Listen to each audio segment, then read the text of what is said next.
네. 저는 사실 오늘 그 세계관 강의를 이번에는 강사님들 각 분야의 전문가들과 함께 하려고 이제 초청을 했는데, 제가 알고 있는 사회학자 중에 기독교 세계관을 강의할 수 있는 사회학자는 제 레이더에 없었어요. 그래서 여러분들이 혹시 그런 레이더에 좋은 분이 있으시면 저를 좀 소개시켜 주면 감사하겠고요. 다음 주는 이제 정서영 변호사님 오셔서 법학에 대해서 강의를 해주실 거고, 지난주 강의한 우리 이기복 교수님 강의는 저희가 잘 편집해서 지난주 못 들으신 분들도 같이 들을 수 있도록, 그리고 여러분이 아시는 분들에게도 함께 나눌 수 있는 자료로 준비하려고 해요. 너무나 우연히게도 엊그저께 월요일 날그 온누리교회 양재 온누리교회 갔는데, 거기 식당에서 아주 유명한 분을 만났습니다. 저는 그분을 아는데 그분은 저를 몰라서 이제 인사를 드렸는데, 우리 어디죠?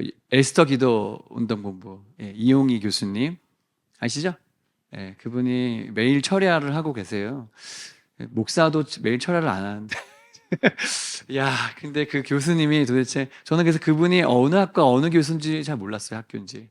근데 잠깐 인사를 드리고 사진 찍고 명함을 주고 봤는데, 하나님의 응답인 것 같아요, 저는. 왜냐면 제가 다음 여름 시즌에 강사로 경제학을 강의할 사람, 역사학을 강의할 사람, 정치학을 강의할 사람 찾고 있는데, 아무리 제가 봐도 제 주변에 경제학자 중에 누가 뭐 없어요. 근데 딱 명함을 딱 받았는데 가천대 경제학과 교수더라고요. 그분의 타이틀이. 그래서 인사를 드리고, 저는 개척교회 목사인데 혹시라도 저희랑 같이 해줄 수 있으시면 이렇게 강의 좀 부탁드린다 했는데, 한번 시간 맞춰서 와보겠다고 그러셨는데, 어떠요? 괜찮아요? 저는 이제 누군지 잘 모르는 분들은 전혀 감흥이 없겠지만, 제가 볼 때는 이 시대에는 좋은 교회도 필요하고 좋은 목사님도 필요하고 좋은 교회도 필요한데, 좋은 평신도들이 또 이렇게 영향력을 끼치는 것 같아요. 그래서 기도하는 분들과 함께 연대할 수 있으면 좋겠다 이런 생각 가지고요. 사회학은 제가 전문가가 아닌데 전문가인 것처럼 하기가 어려워서 이 책의 내용을 아주 충실하게 제가 선생님인 것처럼 강의를 해드리는 게 제일 좋겠다 판단을 했고요. 어, 그래서 이제 사회학자 중에 제가 이제 학교 다닐 때 공부를 해보면 사회학을 가리키는 교수님들 중에 친절한 사람 별로 없어요. 제 느낌에. 그리고 되게 이제 분석적이고 굉장히 시니컬한 편이에요. 왜냐하면 사회를 바라보는 게, 사회가 만만하지 않고 사회에는 악이 존재하고 어려운 게 있으니까 그것을 과학적으로 분석하다 보니까 뭘 이렇게 낙관적으로 본다든가, 그냥 그런 거예요라고 넘어가지 않고 다 분석적으로 보는 분들이랑 같이 공부하다 보니까, 사회학자들은 늘 친절하지 않았어요. 제가 느끼기에는 다 왜 이렇게 인생 피곤해 보일까. 철학자들도 늘 질문하고 사회학자들도 늘 질문해서 답이 없는 인생으로 이렇게 사는데, 기독교 세계관이 좋은 건요, 답을 준다는 거예요. 그리고 소망을 준다는 것입니다. 그래서 같이 공부하는 것이 우리에게는 피곤한 일이 아니고 즐거운 일이라고 생각을 하고, 좀 전에 여러분들이 같이 나누었기 때문에 얘기를 제가 반복하는 거니까 편안하게 들어주시면 좋을 것 같아요. 사회학을 얘기할 때 기독교 사회학으로 맨 처음에 이렇게 시작을 하죠. 같이 한번 우리 말씀 한번 읽어볼까요? 시작.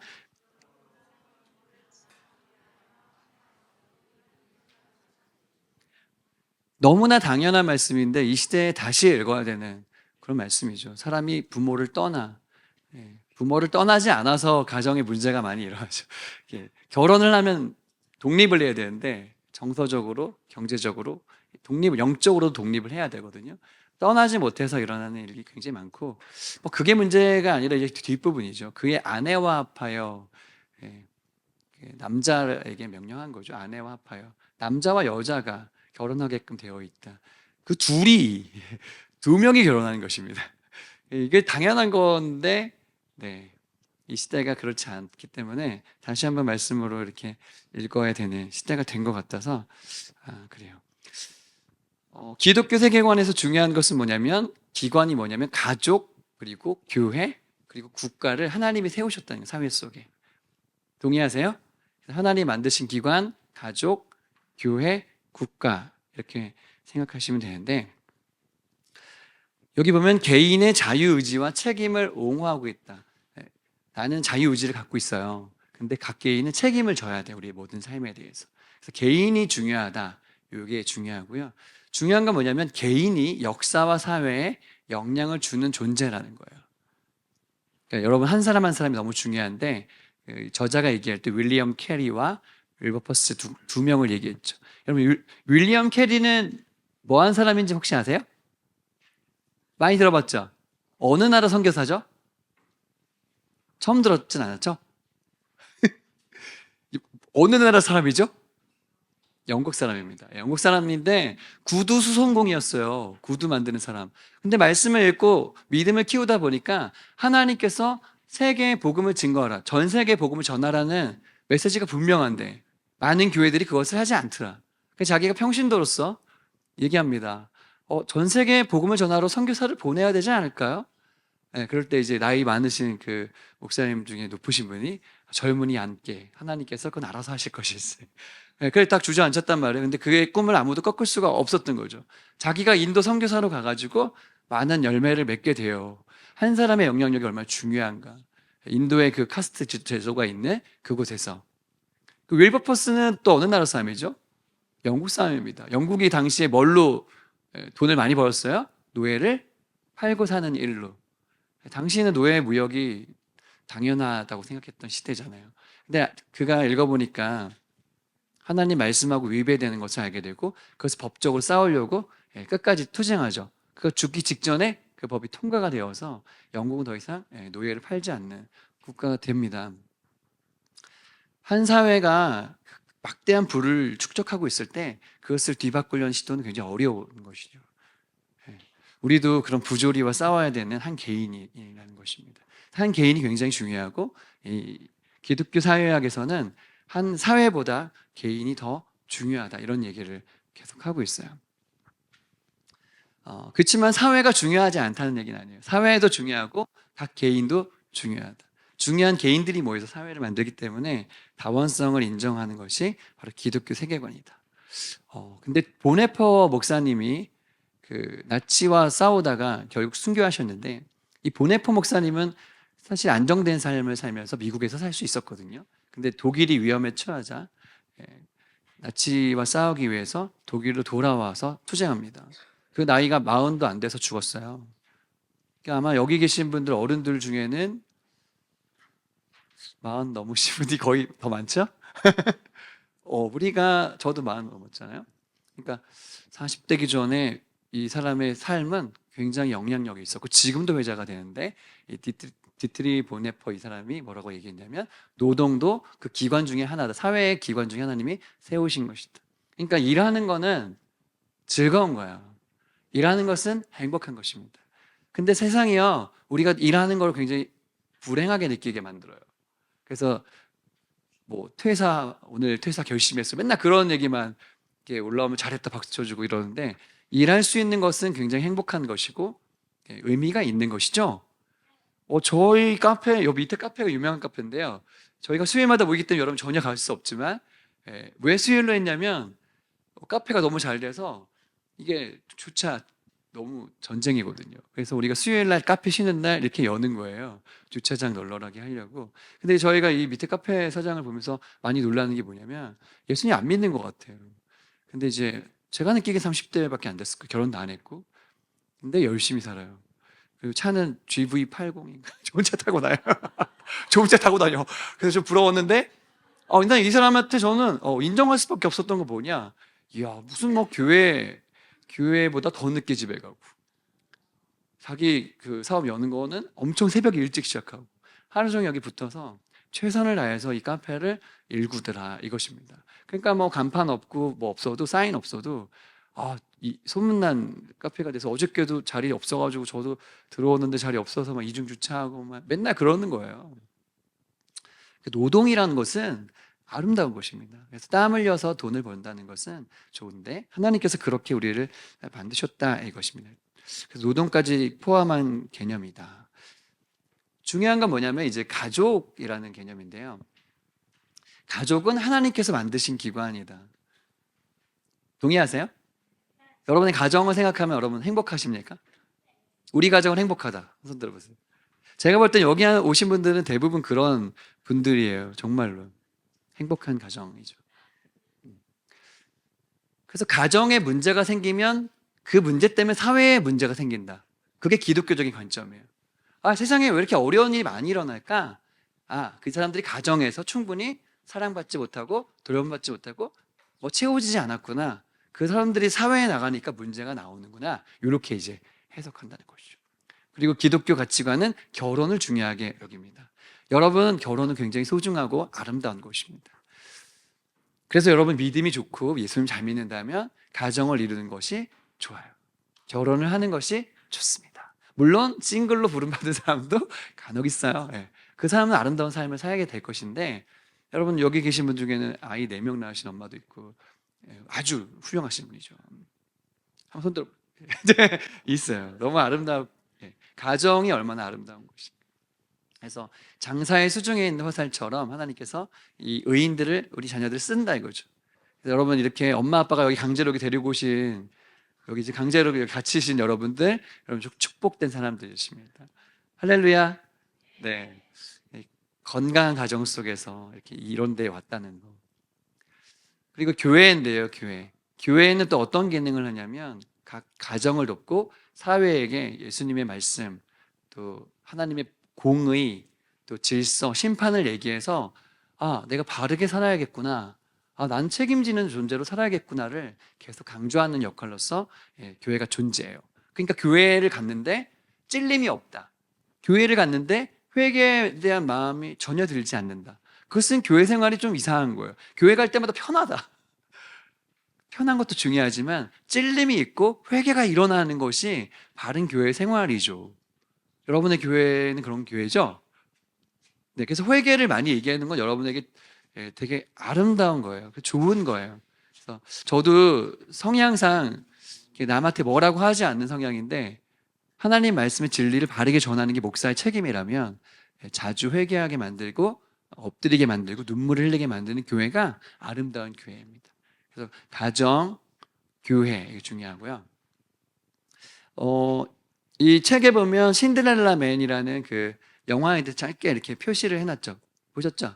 그렇지만 여러분들 중에 신데렐라 맨 영화를 보신 분이 있을 거고 없는 분도 있을 거예요. 맞죠? 그래서 여러분에게 신데렐라 맨의 영화의 일부를 잠깐 보여줄 건데요. 이 잠깐 설명을 드리면 미국의 경제공황 시대예요. 이 주인공은 권투로 굉장히 잘 나가던 사람인데 어느 날 그 자격을 박탈당해서 굉장히 어렵게 사는 이야기입니다. 근데 뭐 전기도 끊겨 물도 끊겨 아이는 키울 수가 없어. 그런데 보면은 이 남자 주인공하고 부인하고 사이가 굉장히 좋습니다. 늘 어렵지만 서로를 아껴주고, 또 가정을 남편은 어떻게든 이 지키기 위해서 최선을 다하는 모습이 아름다운 영화예요. 나중에 이제 복싱으로 할 수 없게 되어서 막 막노동판에서 일하다가 어느 날 다시 복싱을 할 수 있는 기회가 딱 찾아왔어요. 그때 이겨요. 그래가지고 이 사람이 인생을 이제 다시 이렇게 재기하게 된다는 그런 얘기인데, 다 보여주면 너무 시간이 많이 걸려서 일부의 내용을 제가 유튜브에 찾아서 보여줄 건데요. 한번 보시고 나서 계속 얘기를 이어가 보도록 하겠습니다. 이거 보셨어요? 감동적이죠? 어떻게 됐을까요? 나중에 엄마 아빠랑 같이 보시면 되겠어요. 만약에 졌다고 해도 너무 아름답지 않아요? 그렇죠? 아빠가 가정을 지키기 위해서 이렇게 열정을 다해서 하고, 부인은 또 그 남편을 너무 아껴주고 또 이겼어요. 네. 네. 계속 이어서 해볼게요. 기독교 가치관, 기독교 사회학의 가치관은 가정을 지키기 위해서 이렇게 최선을 다하는 아버지의 모습, 엄마의 모습, 또 자녀의 모습, 이렇게 다 연결되어 있고 한 국가가 얼마나 중요한지도 강조되어 있다는 것을 다시 말씀을 드립니다. 이슬람 사회학으로 가볼게요. 이슬람 사회학의 특징은 기독교랑 좀 다르지 않아요. 비슷한데 뭐가 다르냐면 일부 다처제라는 거예요. 자, 기독교는 뭘까요? 일부 일처제. 여기서 질문이 나오죠. 기독교는 일부 일처제 아닌 것 같은데요? 라는 질문 나와요, 안 나와요? 성경에 많은 인물 중에 또 부인 여러 명인 사람이 있잖아요. 그렇지만 성경에 처음 시작은 아담과 하와는 일부 일처제였고 또 계속해서 그 신약 성경 뒤에도 일부 일처제가 나오기 때문에 우리 일부 일처제가 기독교적이라고 생각하시는 게 맞아요. 회당은 교회로 바꾸면 비슷하죠. 이슬람하고 우리 되게 비슷하고요. 국가가 중요한데 여기는 이슬람 국가라는 단어가 써져 있어요. 제가 말레이시아에 갔는데 말레이시아는 이슬람 국가예요. 그러니까 국가가 이슬람교를 이렇게 공존하는 게 아니라 이슬람이 국가고 국가가 이슬람이에요. 완전히 생각 자체가 다르거든요. 저는 읽어보면요. 인간 개인의 인격과 권리를 믿어요. 그리고 알라 앞에 책임이 있다라고 믿습니다. 사회나 국가로 인해서 개인의 특성이 없어져야 한다고 생각하지는 않지만 개인이 사회의 이익에 순응하게끔 명령한다. 그러니까 이슬람 국가가요, 좀 파워가 세요. 그리고 남자와 여자를 동등하다고 여기는데 계속 이렇게 이슬람 국가를 보다 보면 여성이 열등하다고 묘사가 된 부분이 많이 있어요. 예를 들어서 어떤 사람이 증인을 요구할 때 여자는 남자의 2분의 1의 가치를 가져요. 그러니까 남자 1명이 여자 2명 이런 식이라는 거죠. 그리고 일부 다처제를 인정한다는 게 좀 특징이에요. 그래서 뒤에도 나오겠지만 4명의 부인을 가질 수가 있어요. 합법적으로. 좋을까요? 나쁠까요? 많은 어려움이 있겠죠? 여러분, 한 명의 아빠와 부인이 같이 사랑하기에도 힘들어요, 많이. 근데 4명을 어떻게 해? 불가능한 일입니다. 그래서 일부 다처제를 인정하고 이혼도 인정한다. 이게 이제 이슬람이에요. 이슬람은 가부장적이에요. 남자 중심적이라는 거예요. 그리고 남자애를 낳으라는 압박을 받고 있어요, 여자들이. 우리나라 옛날하고 똑같죠? 그렇죠. 남아 선호 사상 그런 게 있다는 거예요. 이슬람교는 종교이지만 국가이고 정부이기도 하다. 그래서 이슬람 국가가 되는 거 굉장히 위험한 것입니다. 그래서 여러분 지금 영국에 가면은 많은 이슬람교 사람들이 정치인을 누굴 뽑아요? 이슬람교 사람들 뽑습니다. 그 사람들이 법을 만들고 이렇게 가면 영국은 더 이상 기독교 국가가 아닌 거예요. 그런 게 여러분, 그러니까 이슬람이 우리 사회에 들어온다는 것은 어떤 의미가 있을까? 우리나라도 이제 5% 이상 외국인들이 들어오는 사회가 되잖아요, 점점. 그러니까 이슬람교 믿는 사람들이 들어오고 또 그 사람들이 표를 갖게 되고 이렇습니다. 그래서 여러분 생각하셔야 될 게 그런 것들이에요. 다음에 세속적 인본주의 사회학은요,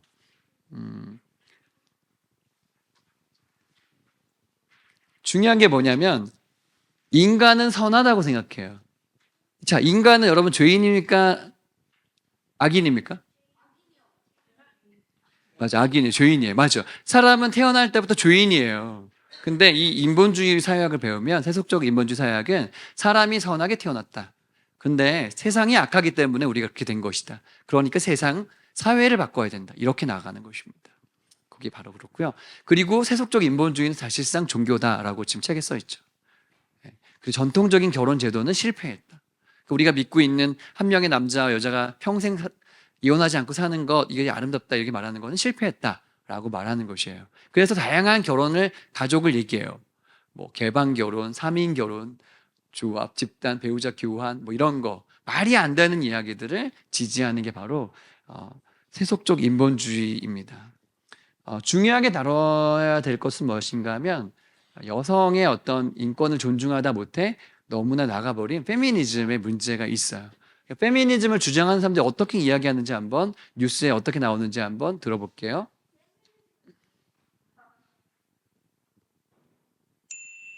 어떤 종류를 막론하고 이재명이 듣는 것에 대한 두려움이 하나 있었고요.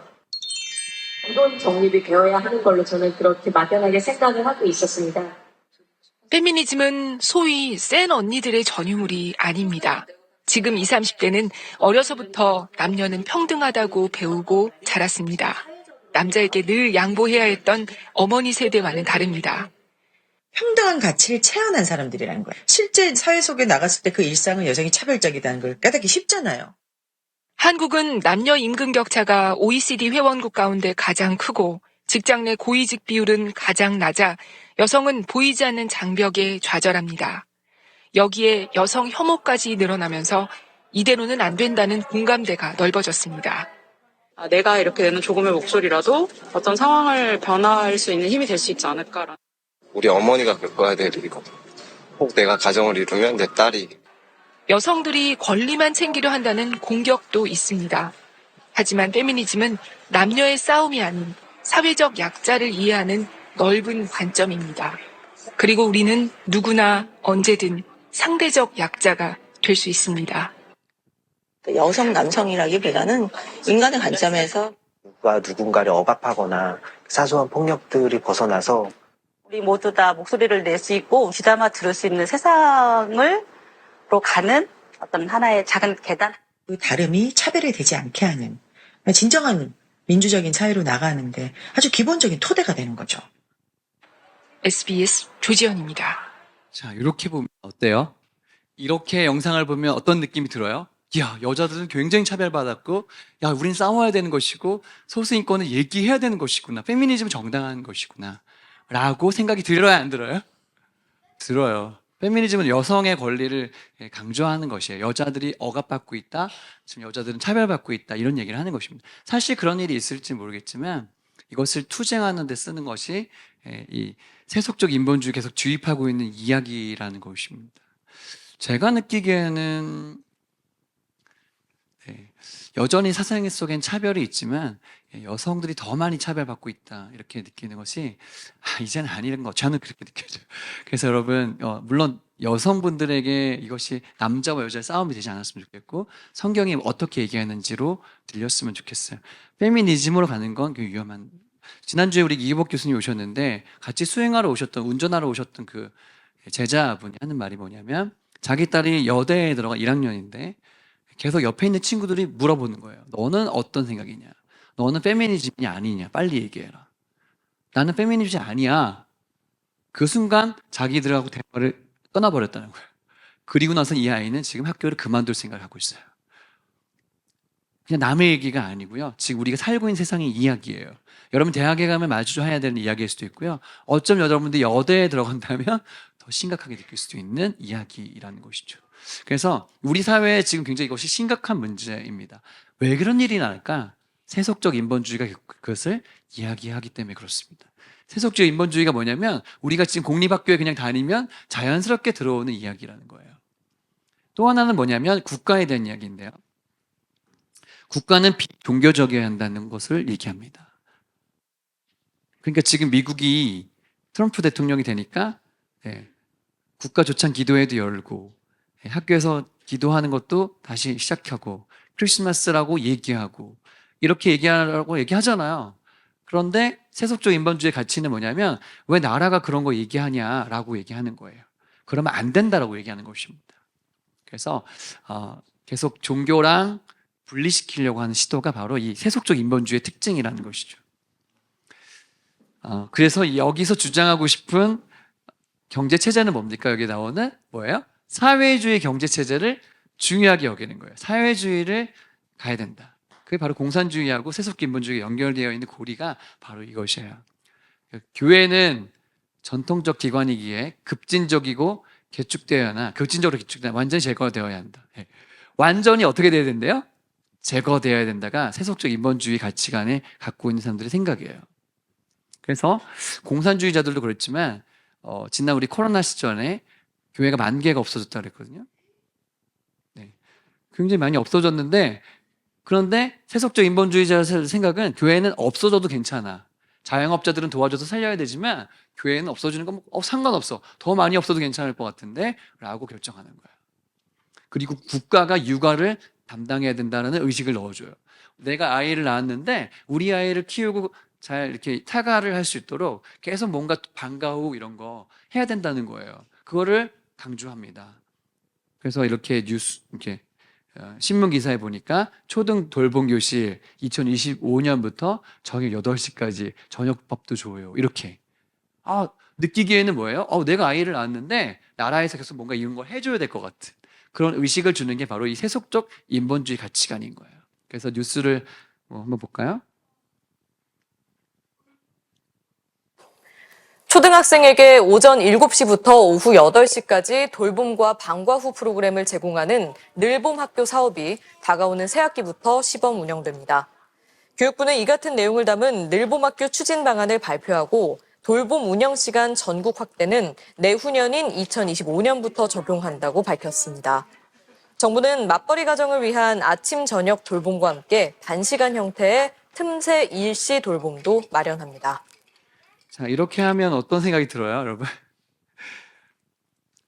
홈스쿨링을 하는 우리 가정의 엄마들 어떤 생각이 드냐면, 야, 나라에서 다 해주는데 내가 왜 이렇게 애들 붙잡고 하루 종일 밥도 먹이고 왜 이렇게 죽도록 내가 이렇게 해야 되냐. 나도 나의 삶이 있다. 뭐 이러면서 이제, 이게 되게 불행하게 느껴진단 말이에요. 근데 어떠세요, 여러분? 초등학생들이 그 엄마랑 아빠랑 있는 시간이 중요하지 않을까요? 저녁도 같이 먹고, 같이 이야기도 나누고, 운동도 같이 하고, 그런 소중한 시간들이 이제 20살이 되면 없어져 버려요. 대학에 가고 그러면 얘기할 시간이 이런 거 다 없어져. 그렇죠? 그 전에 우리 아이에게 주어야 될 소중한 가치를 주어야 돼요. 그래서 가정은 중요한 것이고요. 가정에서 이렇게 엄마 아빠랑 같이 이렇게 얘기하고 밥 먹고 이런 거 되게 중요한 거예요. 그래서 나라에서 밥 준대요. 뭐 이런 거 그 혜택을 누리지 못하는 게 그게 나쁜 게 아니에요. 우리 아이는 누가 키워야 돼요? 내가 키워야 돼. 내가. 여러분의 아이는 내가 키우시는 게 하나님의 뜻이에요. 그 역할로 우리를 부르셨어요. 부모로요. 그래서 지금 계속해서 세속적 인본주의는요. 교실에서 뭘 가리키냐면 종교와 국가는 분리돼야 된다. 뭐 이런 얘기를 계속 가리켜요. 네, 마르크스 레닌주의로 가보겠습니다.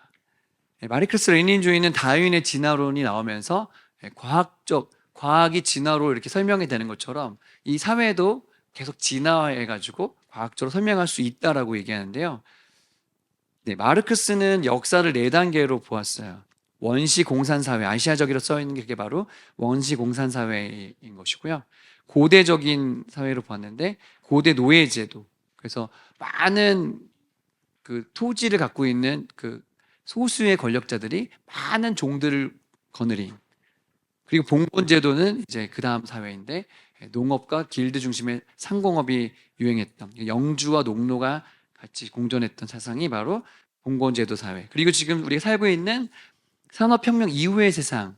그런데 이 마르크스 레닌주의는 이 산업혁명 이후에 우리가 살고 있는 요 세상이 틀렸다는 거예요. 여기에 문제가 있다는 거예요. 그래서 이 사회는 어디로 가야 된다?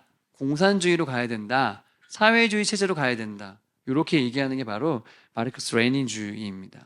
왜냐하면 지금 우리가 살고 있는 이 세상이요. 소수의 부르주아, 소수의 부자들이 다수의 프롤레타리아를 억압하고 있기 때문이다. 이렇게 얘기하죠. 그래서 프롤레타리아는 지금 우리 다수인 거예요.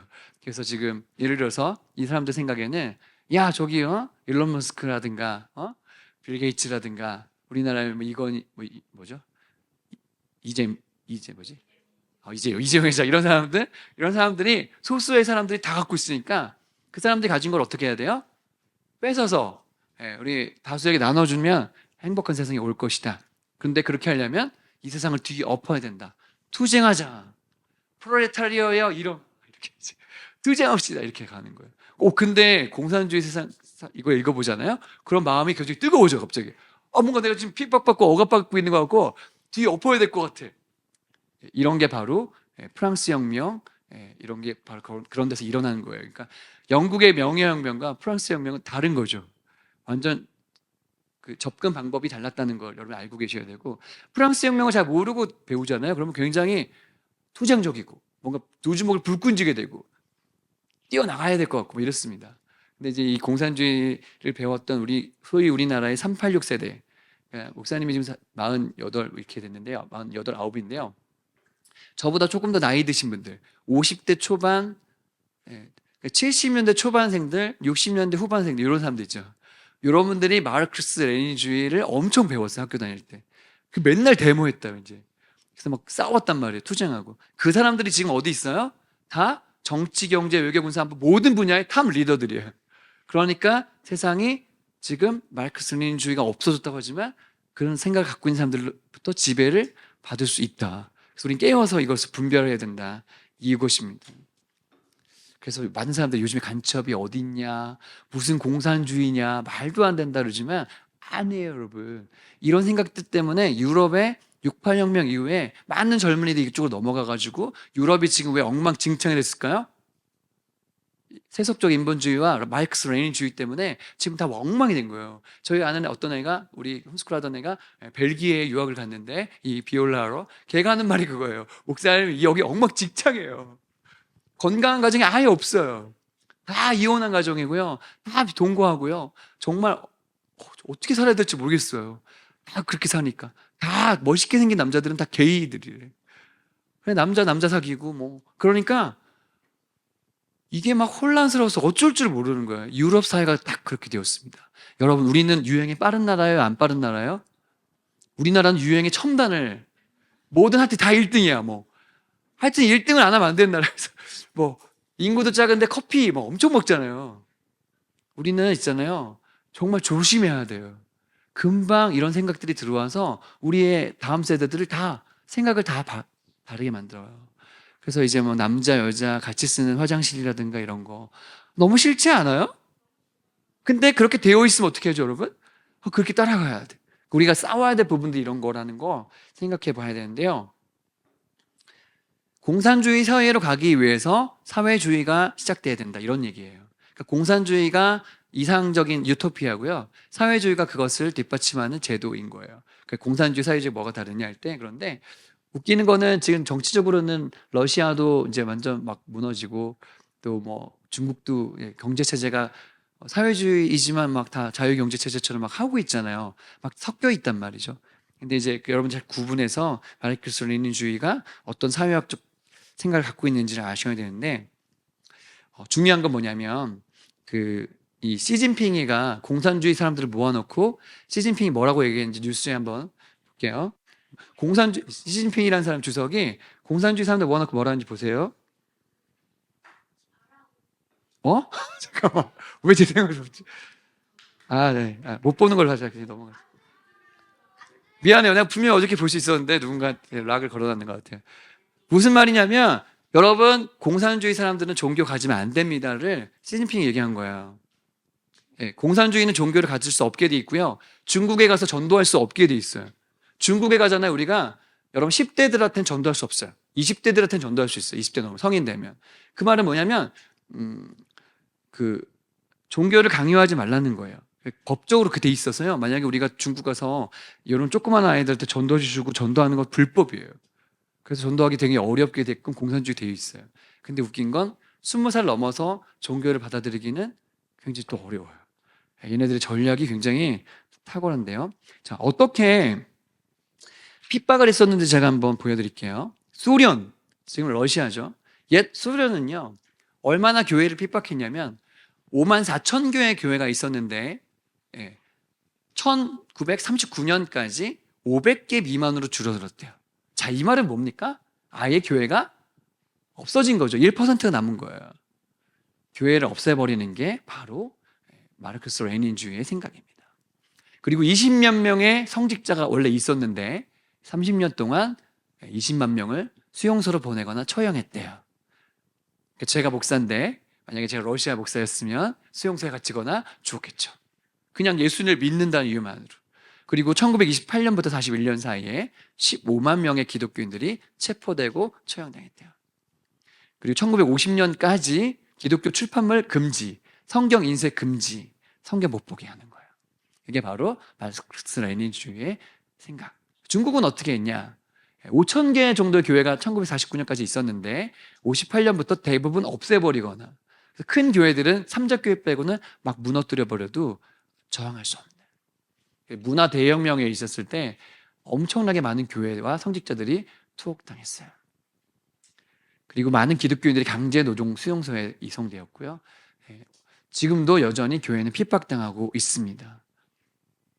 근데 너무 놀라운 것은 뭐냐면 중국은 아주 적게 잡아도 10%의 사람들이 예수를 믿는다는 것이 지금.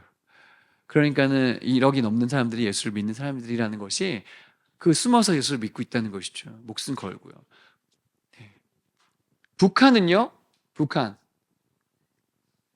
1945년 이전에는, 전쟁 나기 전에는 2,000개 넘는 교회가 있었는데 지금은 거의 없는 거나 마찬가지고 있는 것조차도 형식적인 교회인 것이죠.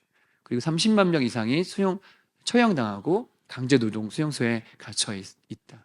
저는 되게 충격적인 그런 글을 봤는데 강제 노동 수용소에서 뭔가 잘못을 하면 뜨겁게 끓고 있는 그 용암 같은 그 물을, 쇳물을 사람한테 부어버린대요. 근데 사람이 그냥 그 쇳물을 부으면 머리부터 발끝까지 그냥 바로 재가 돼서 쭉 가라앉는데요. 너무 그런 충격적인 일들이 그냥 막 지금 북한에서는 가장 핍박 많이 당하는 나라가 북한이잖아요. 우리가 지금 조금만 가면 북한이거든요. 제가 어디 그 수련회 갔는데, 연천인가 어디 갔는데 한 2시간 가니까 거기까지 갔는데 딱 북한 온 것 같은 느낌이, 엄청 사골로 가다 보니까 우리가 3시간만 가면요 북한이에요. 여기서 조금 앞에 지금 북한 사람들 굶어 죽고 탄압당하고 이렇게 하거든요. 최근에 풍선 날리기 하시는 한 선교사님 그 이야기를 재밌게 들었어요. 풍선 날리기 사역이 다 죽었다는 거예요. 지금 법적으로 하면 안 되게 돼 있어서 죽었는데 자기가 지금 몰래 날리고 있다는 거예요. 그 풍선 날리기 좋은 공간이 있다는 겁니다.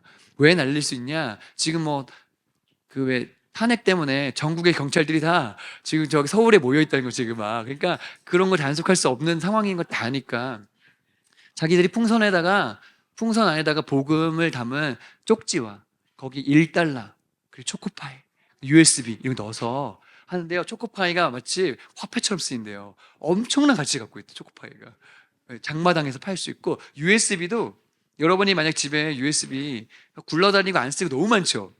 USB 쓸 일 없죠. USB 많죠. 없나요? 그 USB가 마치 달러처럼 쓰인다는, 그 나라에서 그 북한에서. 그래서 거기다가 최대한 넣을 수 있는 기독교 자료를 막 집어넣어가지고 준대요. 영상 같은 거. 걔네 집집마다 DVD하고 USB가 읽히는 약간 PC가 아닌데 그런 장비가 다 있대, 거의 다. 그래서 DVD 자료도 날리고 USB도 날리는데 북한 사람들이 그걸 기다린다는 거예요. 왜냐?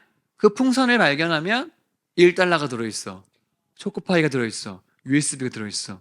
그러니까 먹고 살기 위해서라도 그거 풍선 날라와야 된다는 거예요.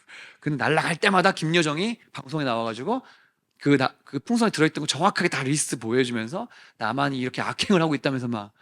그러면서 뭐 보내? 걔네는 뭐 보내요? 오물 풍선 막 계속 보내잖아 지금. 막 계속 보낸다. 막 걔네는 되고 우리 왜 안 되고 뭐 이런 거예요.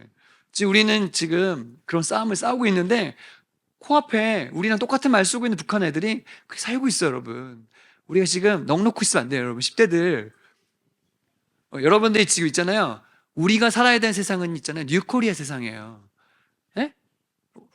뉴코리아 세상. 뭐냐면 저는 여러분이 살고 있는 시대에, 저가 살고 있는 시대에 남북한이 통일될 거라고 믿어요. 안 믿어요, 여러분? 믿었으면 좋겠죠? 됐으면 좋겠죠? 왜요? 북한에도 복음이 전해져야 돼요, 여러분. 땅끝까지 복음이 증거돼야 돼요. 그때 우리가 이 공산주의 생각으로 가득 차 있는 사람들 어떻게 바꿀까요? 우리 못 바꿔요, 여러분. 평생 그렇게 살았는데 어떻게 바꿔요? 그렇잖아요. 예수님의 사랑으로 바꿀 수 있어요, 여러분. 준비한 사람이 바꿀 수 있어요. 이렇게 북한이 엄청난 핍박 국가예요. 동유럽에 있는 많은 공산 국가들이 많은 성직자들을 죽이고 교회를 없애고 많은 신자들을 죽였습니다. 이런 일들이 일어나 쿠바에서도 수천 명의 기독교인들이 수용소로 보내졌습니다. 조심스러운 것은 조금 공산주의 생각을 갖고 있는 지도자들이 대한민국의 지도자가 되면 여러분, 교회는 금방 깔아앉을 겁니다. 지금도 핍박을 많이 받고 있죠? 저는 코로나 시절에 많이 느꼈어요. 교회가 많이 핍박받았어요. 그렇지 않아요? 지하철 타면은 사람들이 그렇게 많은데도 다 타도 되는데 교회는 예배 못 드리게. 저는 말이 안 된다고 생각했어요. 그런데 교회에 다니는 사람들이 너무 잘 따라갔어요. 저는 다시 이런 일이 생기면 잘 따라가면 안 될 것 같아요. 아멘. 저 백신 한 대도 안 맞았거든요. 너무 어려웠어요, 살기가. 근데 백신을 맞으나 안 맞으나 다 코로나 걸리던데요. 그러니까 여러분 잘 생각해야 돼요, 여러분. 앞으로 똑같은 일이 또 일어나면 나 어떻게 할까? 백신 맞아야 될까? 교회 나오지 말라면 나오지 말아야 될까? 유튜브로 드려야 될까? 이런 생각을 하셔야 돼요. 예수님 반대편에 서 있는 모든 세계관이 기독교와 충돌합니다, 지금. 그래서 충돌하는 세계관인 것이죠. 예수님 믿는 거 어려운 것이에요. 사회주의에서의 교육은 있잖아요. 계속 프롤레타리아들에게 부르주아를 때려부셔야 된다고 주입합니다. 그래서 돈 많은 사람들, 종교인들 다 혐오하고요.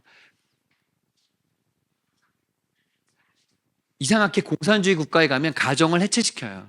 그리고 자유로운 성을 추구하게 만들어요. 그래서 연애도 자유롭게 해라, 동거도 자유롭게 해라 이렇게 만들어요. 그게 바로 공산주의 생각들을 가진 사람들의 특징입니다. 뉴에이지로 넘어가겠습니다. 뉴에이지는 약간 동양적이죠. 동양적인 것을 서양에서 갖고 간 게 뉴에이지인데 결국은 사람들이 고차원적인 세계로 들어간다는 거예요. 우리의 의식들이 깨어나고 합쳐지면 새로운 뉴에이지, 새로운 시대를 맞이하게 된다는 그런 철학 속에서 이 사회학을 보는 것입니다. 그래서 결혼과 가정이 미개한 기관이다. 결혼, 가정 중요하지 않다. 이렇게 말하고요. 교육 체제 속에서는 이전에 말하던 거 말고 좀 더 새로운 것, 이제 진화라든가 이런 거를 많이 강조하게끔 되어 있고요. 이 책에서 놀란 건 뭐냐면 많은 뉴에이지 신봉자들이 어느 영역으로 간대요? 그 직업을요? 교육으로도 간다는 거예요. 교육의 자리로 가서 아이들에게 이런 생각을 집어넣는다는 것입니다. 많은 사람들이 들어가서. 여러분이 그래서 꿈을 가지실 때 어떤 사람은 글을 쓰는 일을 하시고요. 어떤 사람은 의료를 하거나 아니면 법학을 하거나 그 지도자의 위치에 가셔서 그 사람들을 변화시키는 일을 하셔야 되는데 전 기자가 많이 됐으면 좋겠고 글 쓰는 사람도 많았으면 좋겠고 또 교수가 많았으면 좋겠고 그래요. 왜냐하면 사람들의 생각을 가리킨 사람들에 의해서 받게 되거든요. 여러분들이 가리킬 수 있는 사람들이 되는 것도 중요한 일이에요. 근데 이 뉴에이지 철학을 가진 사람들이 많이 선생님이 되고 있다는 게 우리가 여기서 보았던 것입니다. 뉴에이지 넘어가고요. 포스트 모더니즘은 뭡니까? 너도 옳고 나도 옳아. 진리가 하나만이라고 얘기하지 말자. 진리는 다양할 수 있어. 그러니까 기독교가 눈에 가시인 거예요. 왜냐하면 기독교는 자기의 진리라고 얘기하거든요. 그러니까 기독교와 또 이것도 충돌하는 것입니다. 그래서 포스트 모더니즘 사회거든요, 지금요. 그래서 비정상이 정상인 것처럼 취급받는 세상이에요, 지금요. 그들의 권리도 인정해야 된다고 말하는 시대가 지금 포스트 모더니즘 시대, 여러분이 살고 있는 시대입니다. 그래서 가족, 교회, 국가 이런 전통에 대해서 반대하고 저항하고 아닐 수도 있다고 얘기하는 것이죠. 너무나 놀라운 것은요. 로티라는 사람이 있는데 로티라는 사람이 중요한 사람인데요. 이 로티를 조금만 제가 검색해 보니까 어떻게 나오냐. 이 로티는요. 엄청 똑똑한 사람이에요. 14살에 이미 시카고 대학에 입학했어요. 30살에 프린스턴 대학의 교수가 됐어요. 대단한 사람이죠. 여러분. 대단히 똑똑한 사람인데 이 사람이 다 이런 사상을 이끄는 전문가라는 거예요. 이런 사람들이 뭐라고 얘기하냐? 교회가 민주적 사회의 건강함에 위협을 주고 있다. 그러니까 교회와 반대에 싸운다는 것이죠. 그리고 이 포스트 모더니즘 사회의 사람들의 생각이 뭐냐면 개인이 종교를 갖는 건 괜찮아. 하지만 교회가 집단이 되고 어떤 권력을 갖고 이렇게 뭉치는 건 안 돼. 어떻게 그럴싸하지 않아요? 너희가 예수님 믿는 건 좋아. 하지만 교회에 모여서 파워를 갖게 되는 건 어떤 단체로 되는 것은 안 되는 거야. 라고 말하는 게 바로 포스트 모더니즘 사회의 사회학이에요. 그래서 결혼을 가장 큰 악독으로 여긴대요. 결혼은 악한 거야. 못하게, 결혼 못하게. 지금 세상에 그렇지 않아요? 비혼주의. 결혼 안 하려고 그래요. 많은 사람들이, 특히 남자들도요, 여자들을 겁나, 이제. 요즘에 옛날에는 남자들이 용기 있는 남자가 미인을 차지한다고 막 가서 막 10번 찍어 안 넘어간 날 없다고 막 미인한테 가서 막 사랑해요 이렇게 했단 말이에요. 요즘 남자들 중에 그런 남자는 없어요. 왜냐면 내가 아무리 사랑해도 잘못했다가는 어떻게 돼요? 법적으로 이거 고소당하고 막 인생 망쳐. 그러니까 남자들이 다 겁나 지금. 그래가지고 남자들이 되게 여자들 같아 막. 좋아해도 좋아한다 말도 못해. 오히려 여자애들이 더 담대해. 야, 너 나를 사귀는 거다. 여자들이 먼저 얘기한단 말이야. 이런 세상이 됐어요. 이 포스트 모더니즘 사회의 특징이에요. 그래서 막 이제 동거하고 공동생활하고 막 이렇게 한단 말이에요. 그리고 이 포스트 모더니즘 사회에서의 교육은 뭐냐면, 교육에서 중요한 건 뭐냐면 비주류를 얘기하기 시작해요. 옛날에는 주류만 얘기하고 주로 중요한 사람들. 비주류의 어떤 입장도 하기 시작했다. 그래서 오늘 책에 나와 있는 내용들 보면 뭐냐면 많은 유명한 대학에서 페미니즘 강의와 레즈비언, 게이, 퀴어 등에 대한 연구가 굉장히 활발하게 일어났다는 얘기가 나와 있어요. 그러니까 뭐예요? 똑똑한 애들이 학교에 갔는데 다 그런 얘기만 가르치는 거예요. 그러면은 그런 생각이 주입되겠죠. 그런 삶을 살게 되겠죠. 그래서 여러분 대학 가시면 그냥 다 아멘으로 받지 마시고 아닌 건 아니라고 하시고 싸울 건 싸워야 된다 이것입니다. 맞아요? 감리교 신학대학교에 채플 이렇게 예배드리는 거기에 어떤 사람들이 이제 이호 목사님을 강사로 불렀대요. 그런데 학교 측에서 반대해서 강사가 안 됐다는 거예요. 그리고 오히려 동성애를 옹호하는 어떤 그 교수를 불렀는데 그 학교 측에 불렀다는 거예요. 그래서 학생들이 싸웠다는 거예요. 야, 왜 이호 목사는 안 되고 이 김군주 목사는 되냐? 싸웠대. 그래가지고 그 사람도 못 오겠대. 그러니까 여러분 무슨 말을 하는 거냐면 지금요, 여러분 우리가요 진리가 아닌 거는 아니라고 말할 수가 있어야 돼요. 그러려면 이 렌즈가 있어야 돼요. 이렇게 이런 세상 속에 이런 렌즈 때문에 이렇게 말하게 되는구나.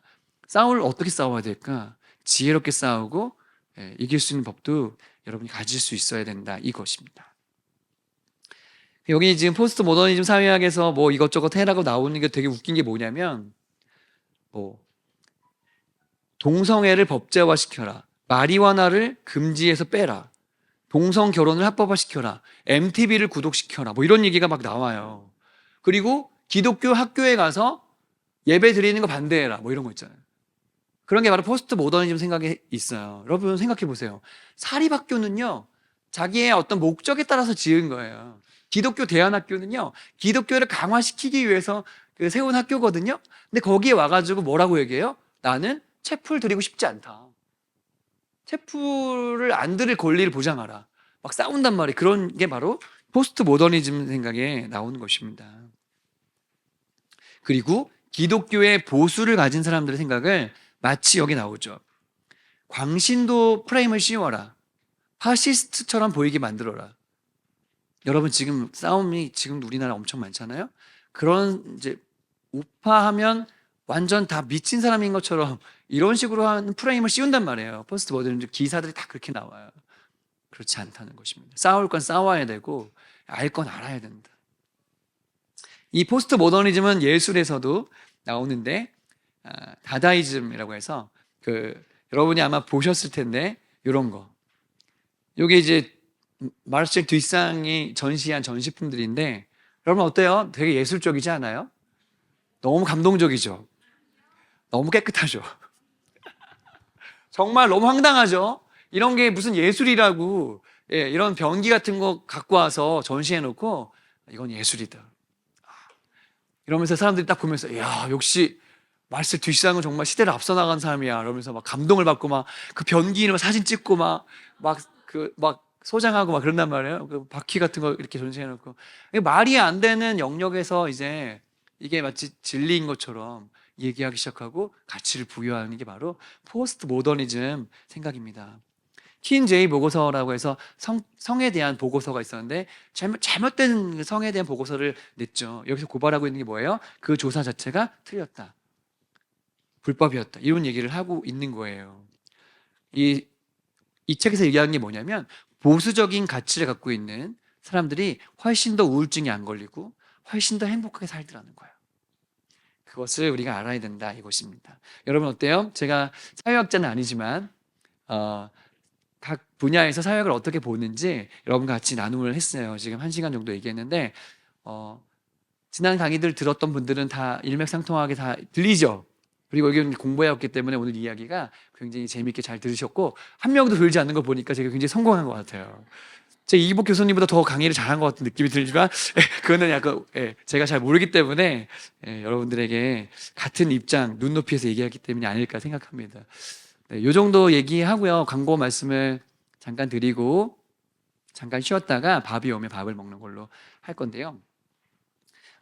많은 분들이 이제 밥 먹고 집에 가고 싶은데 조금만 참으시고요. 밥 먹고 한 가지 활동을 하고 마칠 거예요. 지금 조는요, 아마 이제 밥 먹고 나서는 흩어지게 될 거예요. 남자, 여자 섞여서 이제 조금 달리 이제 보여주게 될 건데요. 조를 나누어서 활동을 할 것입니다. 그래서 여러분들하고 하고 싶은 게 뭐냐면, 사회학을 우리가 공부했잖아요. 그러니까 사회학을 가지고 이것을 어떻게 적용할까, 오늘 그걸 해볼 거예요.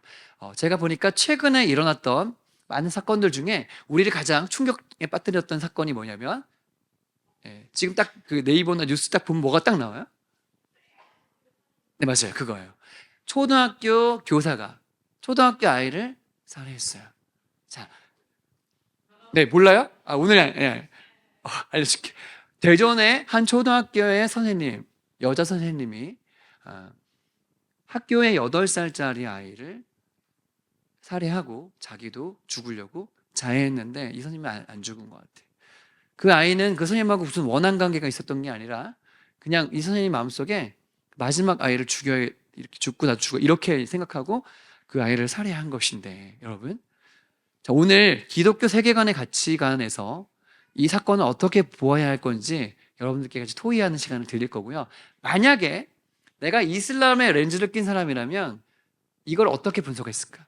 만약에 내가 세속적 인본주의의 사람이라면 이 사건을 어떻게 해석했을까? 마르크스 레닌주의의 사람이라면 어떻게 해석했을까? 이렇게 토의해 보는 거예요. 어렵지 않죠?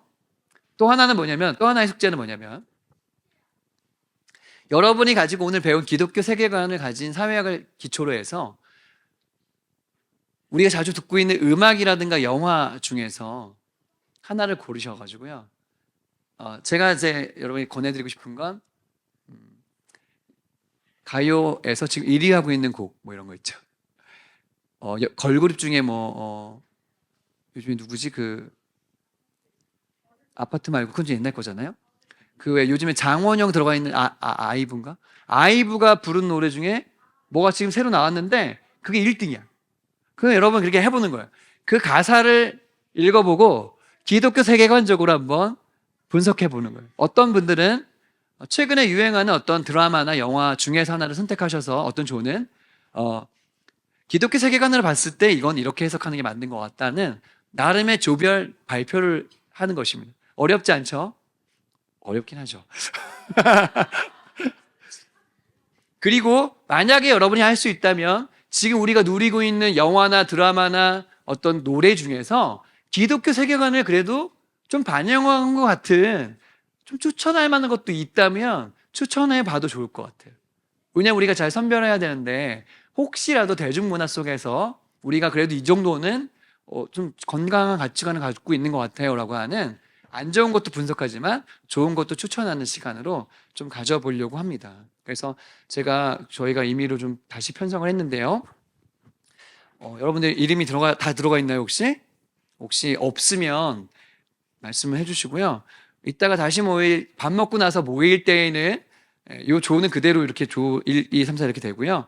어른들도 조가 있습니다. 그래서 여기 써 있는 대로 해서 모여서 제가 말씀드렸던 대전 초등학교 학생을 피살했던 그 사건을 분석해 보시고 현대 문화를 이 기독교 사회학적인 관점에서 분석해서 발표하는 시간을 가지려고 합니다. 식사가 빨리 오면 빨리 식사를 하고요. 그다음 한 12시에 오죠. 그러니까 우리는 지금 잠깐 이제 쉬는 시간을 한 오래 갖고 그다음에 이제 즐겁게 있다가 식사를 맛있게 하시고 1시부터 조별로 다시 이렇게 모여서 진행하는 걸로 할게요. 자, 혹시 질문이 없어요? 그리고 우리 어머님들 많이 오셔서 감사한데요. 혹시 다음 네. 그렇죠. 그게 좋아요. 그게 좋은 게 뭐냐면 지금 엄마들 핸드폰 있잖아요. 지금 차트 1위 하는 곡이 뭔지 모르잖아요. 검색하셔서 가사를 객관적으로 보세요. 그래서 이 가사가 어떤 얘기인지 기독교 세계관을 분석하세요. 그게 더 좋아요. 왜냐면 그 다음에 노래 한번 들어보세요. 그러면 애들이 어떤 걸 들어야 되고 이걸 왜 듣지 말아야 되는지. 예를 들어서 제가 몇 번 설교 시간에 얘기했는데 제니가 불렀던 노래, 최근에 혼자 불렀던 노래 중에서 그게 뭐더라? 아시는 분 있죠? 그 약간 갑자기 생각 안 나요. 제니가 불렀던 노래 중에 완전 주술적인 내용의 그 제목이 있고 내용도 다 그런 거야. 그런 거를 여러분 보시면 아 이거는 딱 뉴에이지 사상을 들어간 노래구나. 딱 알 수 있어요. 여러분이 그러니까 오늘 여러분이 그런 다양한 노래를 분석하셔서 같이 발표하면 우리 서로에게 또 도전이 되고 분석이 되고 또 재미있을 거라고 생각이 듭니다. 다음 주에는 변호사님 오셔서 강의할 텐데 정서영 변호사님은 아마 저처럼 이 책의 내용을 하지는 않으실 거고 아마 법학자로서 기독교적으로 어떻게 이것을 바라봐야 되는지 얘기하실 거예요. 그러니까 오늘 이렇게 한 것처럼 여러분이 책을 읽어오신 상태에서 강의를 들으시고요. 그 다음에 이제 식사한 이후에 또 이런 활동들은 제가 이어서 할 테니까 재미있겠죠? 그래서 만약에 이 상황이 하나님 축복을 많이 해주시면 저는 정말 이거를 캠프로 만들어서 하고 싶어요. 그러니까 여러분 같이 기도해 주시고 네, 참여해 주시고 해주시면 감사하겠습니다. 기도하고 마칠까요? 우리 한번 좀 기도하면 좋겠어요. 하나님, 저에게 지혜를 주시고 저에게 분별력을 주시고 주님의 마음으로 이 세상을 볼 수 있는 간절함을 주시고 눈물도 주시고 이 악한 세상을 바꿀 수 있는 열정도 주시고 하나님 이것을 배우는 것이 지식에 계속 끝나는 것이 아니라 내 삶이 변화되는 기회가 될 수 있도록 도와달라고 우리 한번 주여 크게 한번 부르고 그래 하면 1분간만 기도하겠습니다.